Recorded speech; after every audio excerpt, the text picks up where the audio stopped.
Welcome to the Global Code Guild. Today we're going to talk about what a database is. So let's get started. So here's some database facts. Databases are an electronic storage of data into tables that relate.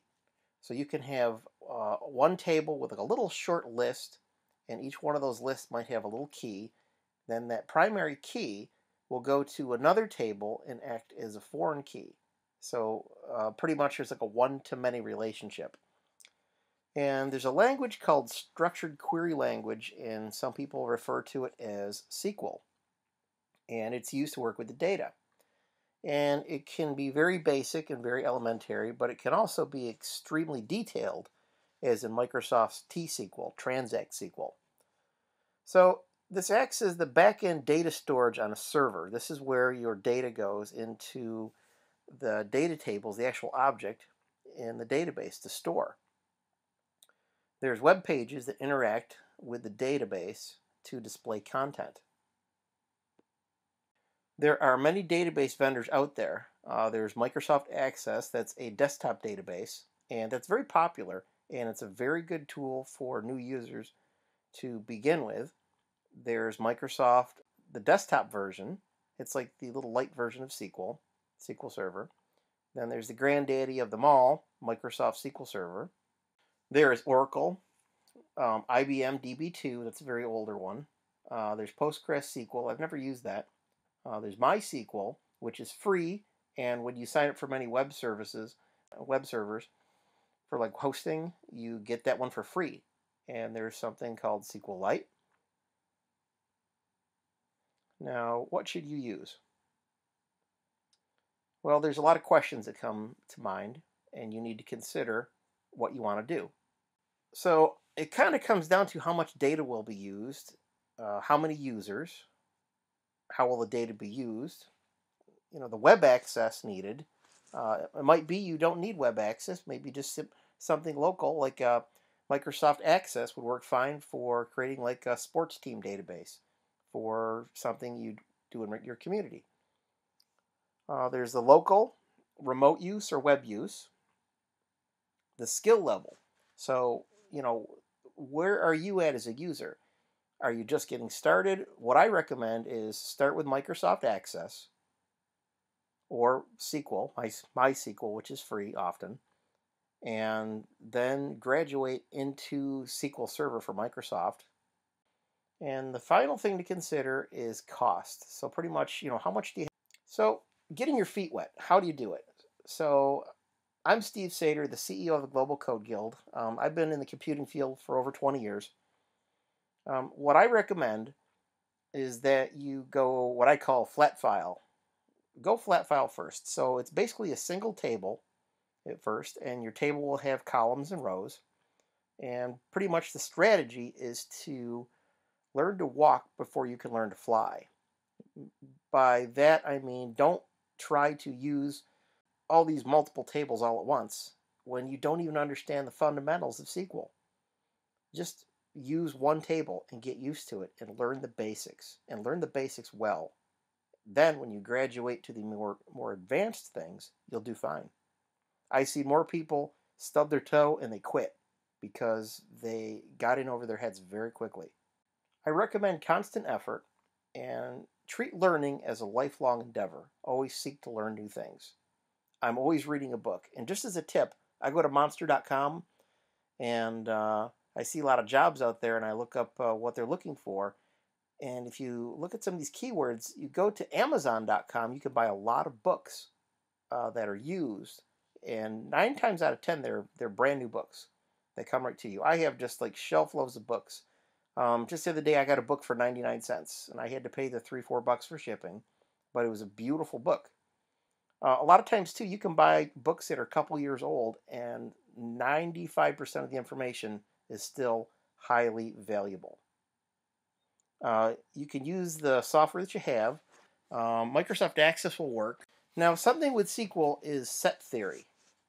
So how SQL works, it's based on relational algebra.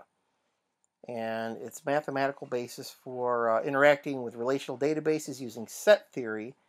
There's operations like the selection, um, projection, Cartesian product, intersection, a lot of advanced stuff.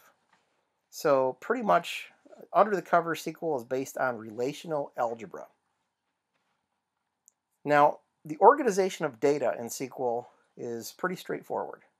There are views, tables and views. There's schema, data types, and here's my little trick for flat file land, where no SQL Server access is granted by, say, your IT area. Say you are a business user and you work in an office and you're not really an IT person, but you need to get at the data. You could use Microsoft Access. And what I've done is to create a multi-database architecture. This is kind of advanced stuff, but stay with me.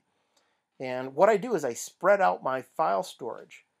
And basically, there's client files that link to a master copy. So if I've got to go against data in like a larger system, say like Facets or some other large industrial system, and what I will do is pretty much take that data, store it in one database, and then in another database, a completely separate access file, you can create a link to the other table.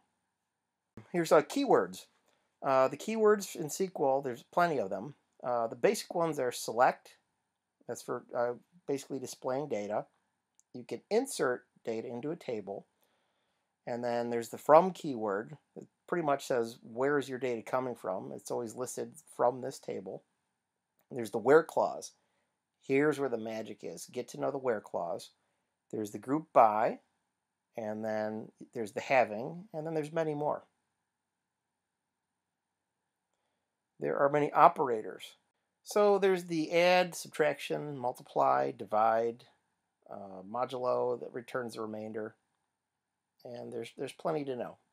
This is just a high-level overview of what's out there. The basics for a lot of SQL is basically what's called CRUD. It's a funny name, but it basically stands for create, read, update, or delete. Those are the actions that you're going to do against a table. Now there's a little keyword called top, and that's kind of handy. If you have tables that are very, very large and they have like thousands of records, what you could do is put the top keyword in there. Then you can either put like an integer number, say select top 5 or top 50, or you can even list the percentage and then the column name, and then the from keyword, and then your table. There's a keyword called distinct. And the distinct keyword, it can be used to return just a list of distinct values. So pretty much it goes select distinct, then whatever your column name is, and then your from table. Now pretty much if you're doing some type of user interface work, these come in handy, this little keyword. And it's very handy for user interface drop-down controls, especially in like Microsoft Access. There is a like keyword. So it goes where, and then whatever your column name is, and then like, and then a pattern. Now this is where something called regex comes in, regular expressions. And that's kind of like some voodoo black magic stuff from the Unix era. It's very powerful. I really don't recommend building whole applications around regex. In a business setting, what happens is, I was in a setting where somebody built something, and a very sharp person built it, but then everybody else that followed, they didn't know how to use it, pretty much. So you have to understand, if you're doing business applications, that you have to keep your applications structured so you can hand these off to somebody. If you can't hand off your applications to somebody, you own them for life. It's not a good situation. So pretty much the like operator is used in the where clause. And so pretty much it goes, select your columns from your table, where, whatever your column name is, and then the keyword like. And always put your keywords in capital letters. And then you basically can use your little like operators to your little key symbols. So the percent sign in SQL Server means display a continuous range of data, everything.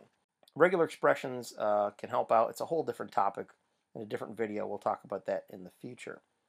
You can also put the not keyword in front of like, not like, and then whatever your pattern is. And then don't forget the like keyword, and it's just like filtering pretty much.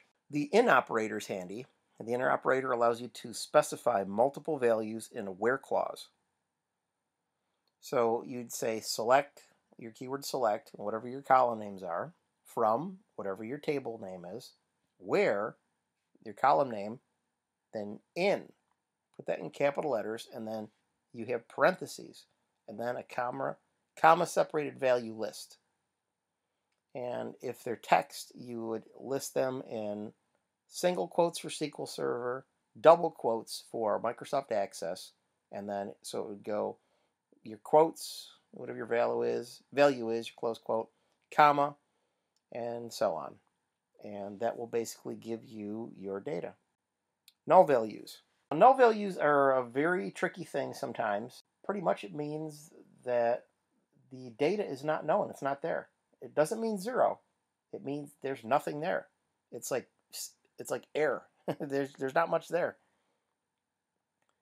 By default, a table column can hold a null value. You can set that to allow nulls, or you can set the table to not allow nulls. A good example is where you say select whatever your field names are from your table. In this case, my table name is persons, where address, and here's your keywords, is null. And then, as always, the not operator comes in, is not null. It can also be used in the where clause. So this is just a brief introduction to SQL. I'm Steve Sater for the Global Code Guild.